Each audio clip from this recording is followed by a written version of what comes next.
Hello students, good morning plus 2 class. So you all know we are discussing about chapter number 6, that is Introduction to Management.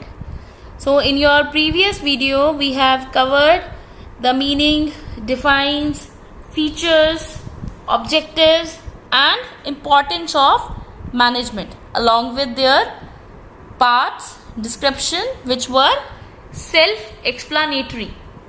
So now we will discuss the applications of management. First of all, here in this video our focus is to discuss management as an art and science. Management is above all a practice where art, science and craft meet. So before starting with the topic, let me first discuss with you the learning objectives, ability to identify, analyze and evaluate global economic and geopolitical problems impacting the internal and external environments of technology organizations. Understand and apply the knowledge and skills required for today's engineering, science and technology managers to solve practical problems. Understand and apply the general body of business and management knowledge to resource problems faced by financial, marketing and operational resource. Ability to identify, analyze and evaluate the risks associated with developing and commercializing new technologies. Understand and apply state-of-the-art management and business tools and techniques to drive process improvements. To understand and apply the execution of managerial functions in business and public organizations covering the fields of accounting, finance, marketing. Now let us first introduce you with some good managers, their experience of management being an art or science. Much of the controversy around management being an art or science is based on the description of the fact that the earlier leaders of industry used intuition, hunches, common sense and experience in managing organizations. They were not well educated, they were not trained professional managers, but they managed their businesses brilliantly. However, common sense and science differ considerably in solving the problems. Examples like Dhirubhai Ambani, Jamsetji Nasrvanji Tata and Ghanshyam Das Birla, the list is very long. In 1919, G.D. Birla was in no better position. He had fought hard with his family and the colonial establishment to start a jute mill. World War I broke out before he could place orders for machinery.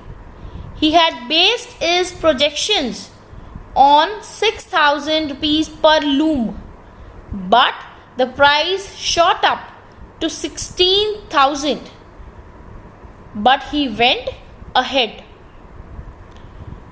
In 1950, aged 17, Dheeraj Lal Hirachand Ambani sailed in a steerage class of ship to Aden to search for a job. For 8 years he sweated it out. Later in his life, without a single educational degree, he created an empire called Reliance Industries. Management is a science because of several reasons. It has universally accepted principles. It has cause and effect relationship, etc. and at the same time it is an art as it requires perfection through practice, practical knowledge and creativity, personal skills, etc. Therefore, management is both an art and science. Management is an art as well as science. Management is also a discipline involving specialized training and an ethical code arising out of its social duties or obligations. It involves both the determination and the accomplishment of organizational goals, involving the coordination of human and material resources in order to accomplish desired objectives. Artistic application of management know-how is a must for solving complex situations in organizations. It is understood that managing is doing things artistically in the light of realities of a situation. Human skills cannot stand alone. They need to be aligned with conceptual skills and technical skills. Therefore, theoretical knowledge of management is not adequate or relevant for solving problems. A manager gains experience by continual application of management knowledge and facing new experiences. By solving many problems, a manager develops skills for translating knowledge into practice. Application calls for innovativeness and creativity. So, for example, Larry Page of Google is one such example of a business person who can endure a challenge while facing criticism. Larry and his business have faced much criticism and received ample praise over the years of his company's actions. But whenever he was caught in the midst of a storm, he never let what others think influence him from pursuing the course for his company that he considered the best. The art of management is in knowing how to accomplish the desired results. Art may be defined as personalized application of general theoretical principles for achieving best possible results. Apple's Tim Cook is often compared to Steve Jobs. It is difficult to follow Jobs, but Cook is doing a tremendous job. Rather than attempting to match the consumer-facing innovations Jobs was known for, Cook is forging into the future with his own new advances, such as Apple's newest original inventory management techniques. According to Peter Drucker, what's absolutely unforgivable is the financial benefit top management people get for laying off people. There is no excuse for it, no justification. There is morally and socially unforgivable, and we will pay a heavy price for it. Traditionally, creativity was linked with people in artistic professions such as writers, painters, or musicians. But in today's competitive business world, the need for creativity has transitioned into the business world. It has become increasingly important for organizations to rely on creative thinking in an effort to distinguish themselves from competitors. Next, we have Jeff Bezos of Amazon, who prefers focus on the customer. It is famous that in every meeting he leaves an empty seat for a customer to represent them. He considers the customer to be the most important person in the room, even if there is no customer present physically in the room. Bezos has made the customer a key component of his business strategies. Customers find him very inspiring. He always portrays through his strategies that at the center of his business are his customers. Amazon grew in leaps because of cultivated customer value. Now, management as a science. Management is an art as well as science. Art is the processing of managing skill by a person, whereas science is of developing principles and laws where group of activities are coordinated. Management is the art of getting things done by a group of people with the effective utilization of available resources. Some authors regard management as a science because there are well tested and experimented principles of management. Some authors describe management as an art because more practice is required in management, and some authors considers that management is going towards the path of profession.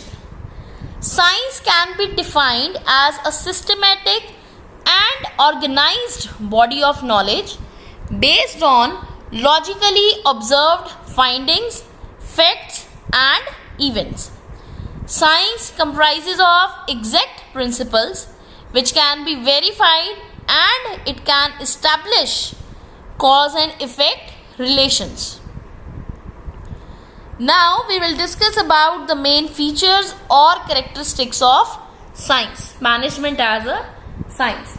First is systematic body of knowledge. Management, when we discuss it as a science, in science organized and systematized study material is required, is available, which is used to acquire the knowledge of science. Like science, in management also there is availability of systematic and organized study material. So first feature of science is present in management.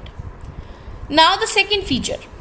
Scientific principles are derived on the basis of logical and scientific observations. The scientists perform logical observation before deriving any principle or theory.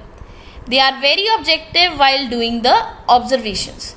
But when managers are observing, they have to observe human beings, and observation of human being cannot be purely logical and objective.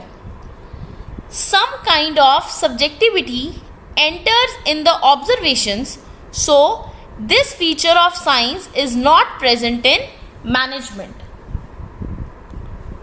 All the scientific principles have same effect wherever we try them, whereas effect of management principles varies from one situation to another. Next we have principles are based on repeated experiments. Before developing scientific principles, scientists test these principles under different conditions and places. Similarly, managers also test and experiment managerial principles under different conditions in different organizations. So, this feature of science is present in management. Next, we have universal validity. Scientific principles have universal application and validity. Management principles are not exact like scientific principles, so their application and use is not universal. They have to be modified, changed according to the given situation. So this feature of science is not present in management. Next is replication is possible. In science, replication is possible as when two scientists are undertaking the same investigation, working independently and treating the same data under the same conditions, may desire or obtain the identical or exactly same result. But in management, managers have to conduct research or experiments on human beings. So, if two managers are investigating same data on different sets of human beings, they will not get identical or same result because human beings never respond in exactly identical manner. So this is what replication is possible in science. So for example, in many labs project in a social psychology over the last 10 years or 20 years, there was a growing perception that a lot of classic results were just not real. Crisis of confidence, fraud cases, unclear empirical results, credible fields. So there was almost robustness. So you all must have experienced that though the situation is same for everyone. Suppose if I have a class of 40-50 and a situation is there, but each of the 50 students will replicate in a different manner. There is lesser possibility of majority of responses. Most science and engineering students are good at managing business because they are good at analysis and solve problem in the real world, specifically based on their subject. Businesses need engineering managers to oversee projects, product design and development, operations, create strategic plans, handle budgets, costs and financing, interface with marketing. Frederick Winslow Taylor was one of the first management thinkers. He advised to scientifically select, train and develop each worker rather than passively leaving them to train themselves. Taylor concentrated more on productivity and wages to be paid based on productivity. He stressed on time and motion study and other techniques for measuring work. So time study is like how much a person has done in a stipulated time, and motion study is counting the number of movements involved in a single job or activity. Apart from this, in Taylor's work, there also runs a strongly humanistic theme. He felt ideally that the interest of workers, managers and owners should be synchronized. Henry Fayol was a French coal mine engineer, director of mines and modern management theoretician. His scientific management theory was formed on the basis of business administration and business management. He introduced the 14 principles of management. In the academic world, this is also known as Fayolism. Management science theory is based on the thought that a contemporary approach to management focuses on the use of rigorous quantitative techniques that help managers make maximum use of organizational resources to produce goods and services. So this approach is also known as mathematical or quantitative approach.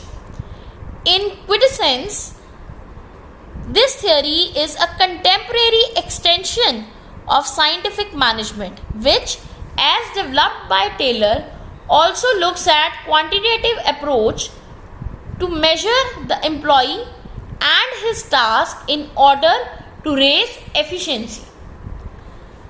The art to get maximum productivity is to use permutations and combinations as per employee's strength, desire to work, desire to learn, and motivation techniques by the management.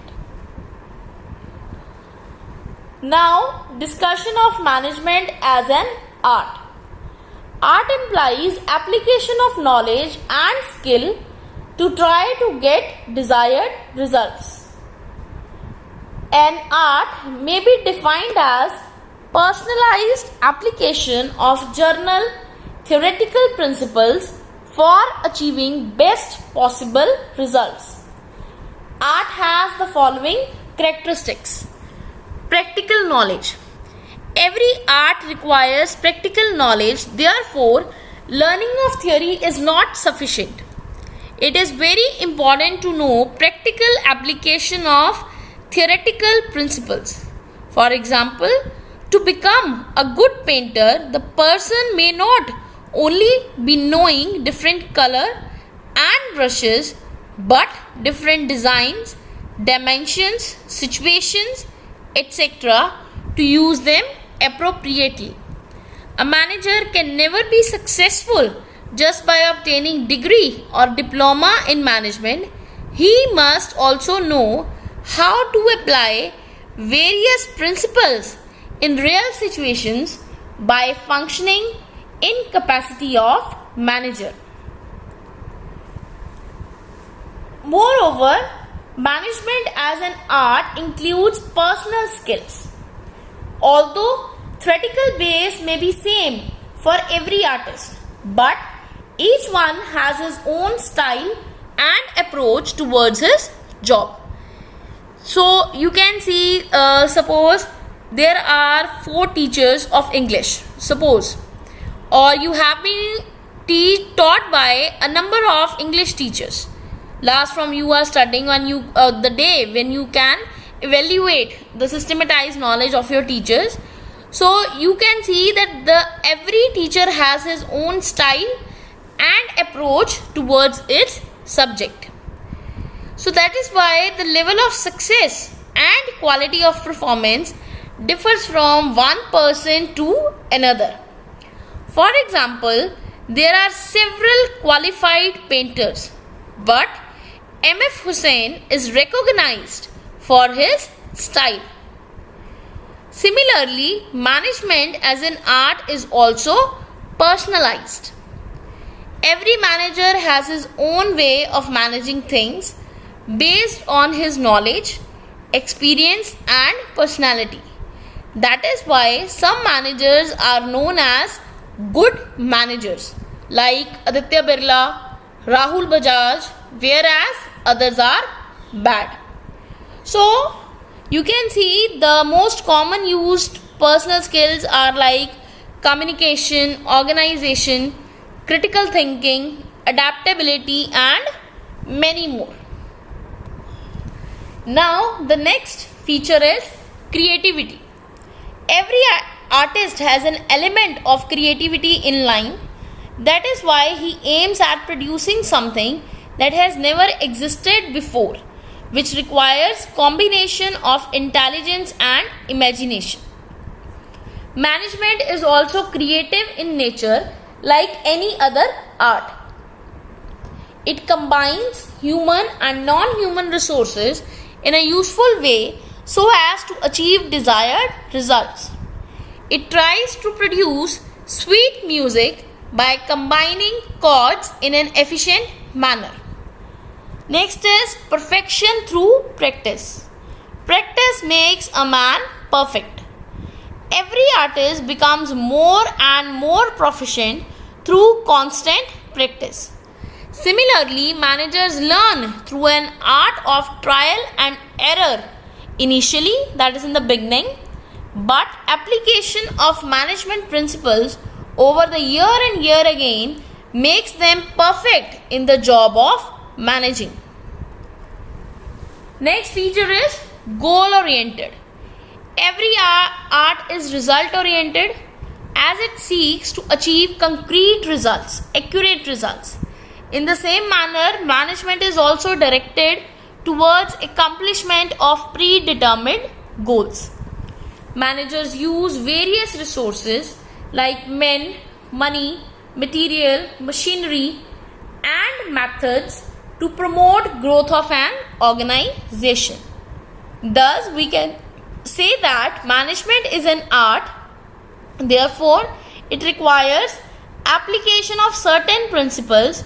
Rather, it is an art of the highest order because it deals with molding the attitude and behavior of people at work towards desired goals. So, manager acts as an advisor. He is a good guide, a learner, a leader, a good observer. He becomes a model for the subordinates. He can coach others, he can teach others, he can do the counseling of his subordinates and give feedback to the top management. Now, management is considered as both science and art. Right? So we have discussed that management is both science as well as an art. Above mentioned points clearly reveals that management combines features of both science as well as art. It is considered as a science because it has an organized body of knowledge which contains several certain universal truths. It is called an art because managing requires certain skills which are personal possessions of managers. Science provides the knowledge and art deals with the application of knowledge and skills. A manager to be successful in his profession must require the knowledge of science and the art of applying it.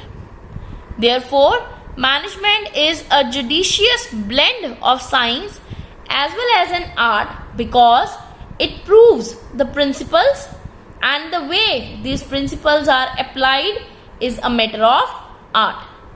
Science teaches to know and the art teaches to do. Science teaches to know and the art teaches to do. For example, a person cannot become a good singer unless he has knowledge about various rags and he also applies his personal skill in the art of singing. Same way, it is not sufficient for a manager to first know the principles, but he must also apply them in solving various managerial problems. That is why science and art are not mutually exclusive, but they are complementary to each other, like tea and biscuit, bread and butter, etc. The old saying, managers are born, it has been rejected now and it is replaced in favor of managers are made. It has aptly remarked that management is the oldest of art and youngest of science. To conclude, we can say that science is the root and art is the fruit. So, thank you class. This was all about management as both science and art. And now in your next session in which we are discussing management, we will discuss management as a profession and the scope of management along with administration. Thank you class. Go through the links, read your chapter thoroughly and answer the questions which are given in your SNAP homework. Thank you everyone.